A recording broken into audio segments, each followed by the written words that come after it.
गांव में चाउमीन का चलन अभी अच्छे से नहीं आया था, लेकिन सुरेश शहर से चाउमीन बनाना सीखकर गांव में ठेला लगाता है। अरे ये केचुआ है क्या भैया? कैसे खाया जाता है? अरे नहीं नहीं, ये चाउमीन है। चाउमीन शहर में खाया जाता है। कितने की दे रहे हो सुरेश? 10 रुपए की प्लेट भरकर। तभी वहाँ शहर से पढ़ा एक लड़का आता है।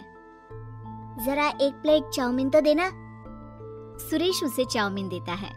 उसे चाउमीन खाता देख गांव वाले भी उससे चाउमीन ले लेते हैं और खाने लगते हैं। अरे वाह सुरेश भैया, कमाल की बनाए हो। 2 प्लेट मेरे बच्चों के लिए भी पैक कर दो। बस फिर क्या था, सुरेश का ठेला लगता है और चाउमीन खरीदने वालों की लाइन लग जाती है। तभी वहाँ से गांव का साहूकार होकर गुजरता है। और ये क्या भीड़ लगी है? लगता है झगड़ा हो गया है गांव में। चलूं मैं अभी तो मजे ले लूं। अरे कहाँ है, इतनी भीड़ लगी है यहाँ? लड़ाई हो गई है क्या? अरे साहूकार साहब, ना ना ना, कोई लड़ाई ना हुई है। ये तो सुरेश की दुकान है चाउमीन की। हम लोग चाउमीन खाने आए हैं, आप भी खाइए ना। साहूकार चाउमीन खाता है और सुरेश की तरफ देखता है, जो सारे दिन के पैसे गिन रहा होता है। अरे सुरेश, क्या लागत है इस काम की? अरे साहूकार जी, आप अब आए हैं तो ये पूरे 10,000 रुपए ले जाइए, जो पिछले साल शहर जाने से पहले आपसे लिए थे ना। लागत तो क्या कहे, जो आपने दिया था उसी में सीखा भी है और दुकान भी खोल ली। अरे पैसे इतने जल्दी क्या जरूरत थी? कैसे जरूरत नहीं थी साहूकार जी, इतना मोटा ब्याज कहाँ से भरते। साहूकार को अब सुरेश की दुकान को हड़पने की लालच आ जाती है। नाना करते ये सारे दिन में 500 रुपए कमा ही लेता है। अरे गांव में ये ऐसे ही कमाता रहा तो कहीं ब्याज का काम ना शुरू कर दे। अरे भैया, कोई ना कोई जुगाड़ तो करना पड़ेगा। अब साहूकार घर आ जाता है और अपनी बीवी को सारी बात बताता है। हाँ जी, ये तो मैंने भी सुना है कि सुरेश के हाथ की चाउमीन नहीं खाई तो कुछ नहीं खाया। अरे हाँ हाँ, सही ही कहते हैं, मैं भी खा कर ही आ रहा हूँ। अरे भाग्यवान है, कितना अच्छा हो ना अगर वो पैसा हम लोगों को मिल जाए। क्यों है? हाँ वो तो है, लेकिन कैसे?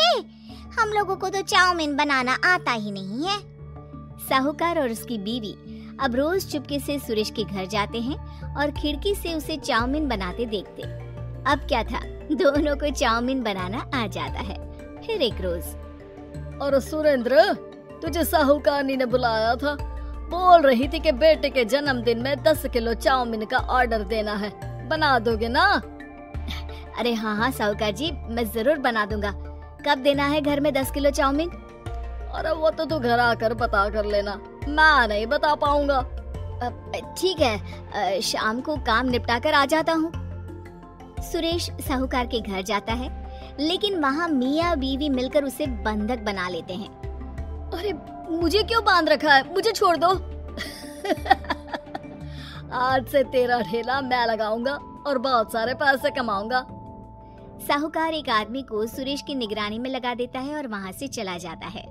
अगले दिन, अरे साहूकार जी, आप कब से चाउमीन बेचने लगे और अपना ये सुरेश कहाँ गया?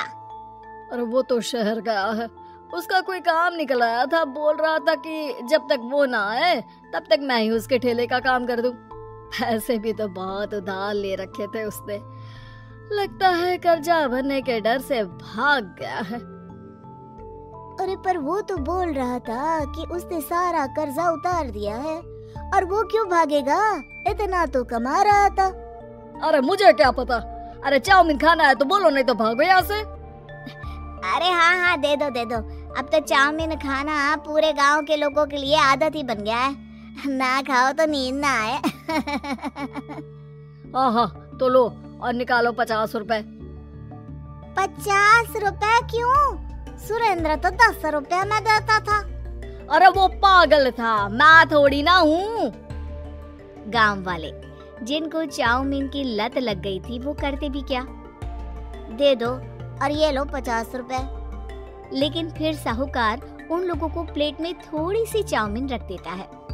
अरे ये क्या, पैसे 5 गुना ज्यादा और चाउमीन बस इतनी सी। अरे साहूकार साहब, भगवान से तो डरो। बस फिर क्या था, साहूकार की मन मर्जी चलने लग जाती है और गांव वाले करते भी क्या। एक रोज मुझे तो लगता है कि सुरेश को साहूकार ने मार डाला होगा, क्योंकि उसका काम इतना अच्छा चल रहा था, फिर वो क्यों जाता, और वो भी साहूकार के हवाले दुकान करके। ना बाबा ना।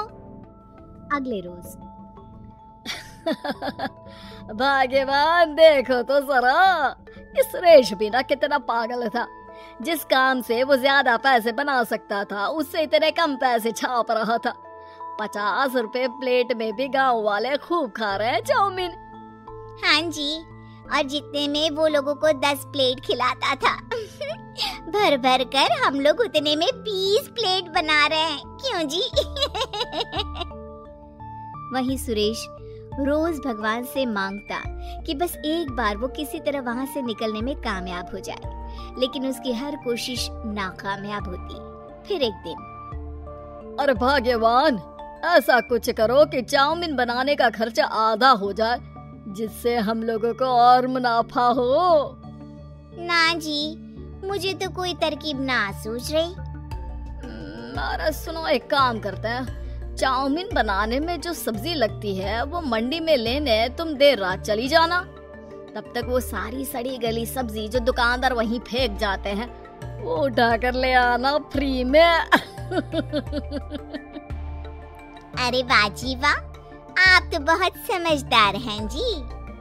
बीवी वैसा ही करती है, लेकिन अब लोग चाउमीन खाते तो मुंह बनाकर। फिर एक बार, अरे राम राम राम, ये पेट में दर्द काहे हो रहा है? हाय रे हाय, मेरा भी पेट दर्द के मारे फटा जा रहा है। सभी को शक हो जाता है कि उन लोगों को चाउमीन खाने से ही ये बीमारी हो गई है। वहीं दूसरी तरफ जो आदमी सुरेश की निगरानी कर रहा था, वो सो रहा होता है और मौका देखकर सुरेश वहां से भाग जाता है। सुरेश गांव वालों के पास जाकर उन्हें सब कुछ बता देता है। बस अब क्या था, साहूकार के घर पुलिस पहुंच जाती है। चलो, तुमने गांव के लोगों को खराब सब्जी वाली चाउमीन खिलाकर बीमार किया और सुरेश को बंधक बनाया। तुम्हें इसीलिए हम गिरफ्तार कर रहे हैं। साहूकार को पुलिस ले जाती है और फिर अगले दिन से सुरेश का ठेला गांव के बाजार में लग जाता है, जहां अब पहले से ज्यादा भीड़ होती है। Like, share and subscribe. Like, share and subscribe.